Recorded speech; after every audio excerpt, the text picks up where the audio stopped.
আমরা দেখেছি যে বিএনপি দুর্ভাগ্যজনকভাবে সেই বিভাজনের রাজনীতির ফাঁদে পা দিয়েছে, দিয়ে এখন বিএনপি আওয়ামী লীগের জায়গাটা নিয়ে নেওয়ার চেষ্টা করছে। আওয়ামী লীগ কিন্তু গত 15 বছর বিএনপির যে রাজনৈতিক অধিকারকে হরণ করেছে এইভাবে যে বিএনপি জামাতকে কন্ট্রোল করার জন্য তাদেরকে যে কোনোভাবে কোণঠাসা করা, সন্ত্রাসবাদ, জঙ্গিবাদ, উগ্রবাদ এগুলো বিভিন্নভাবে তারা জায়েজ করেছে।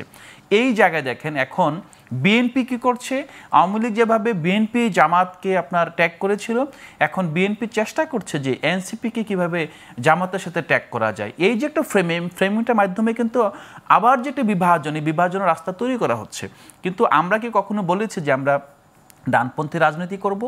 আমরা তো কখনো বলি না যে আমরা আদর্শিক রাজনীতি করব। আমরা বলেছি যে আমরা একটা মধ্যপন্থী বাংলাদেশপন্থী রাজনীতি করব, যেখানে আমাদের দলের মধ্যে সাবেক যে বাম নেতারা যেভাবে আছে, অনিকরা যেভাবে আছে, আবার কওমি ঘরানার আপনার হেফাজতের সাবেক নেতাও আছে।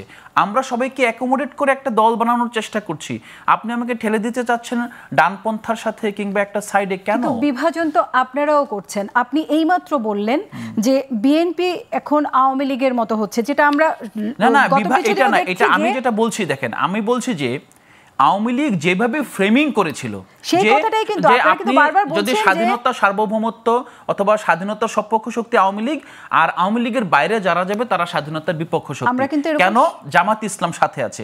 এখন কিন্তু বিএনপি সেম ফ্রেমিং করছে যে তুমি জামাতের সাথে আছো। আমরা কি জামাতের সাথে কখনোই কোথাও অ্যালায়েন্স করেছি?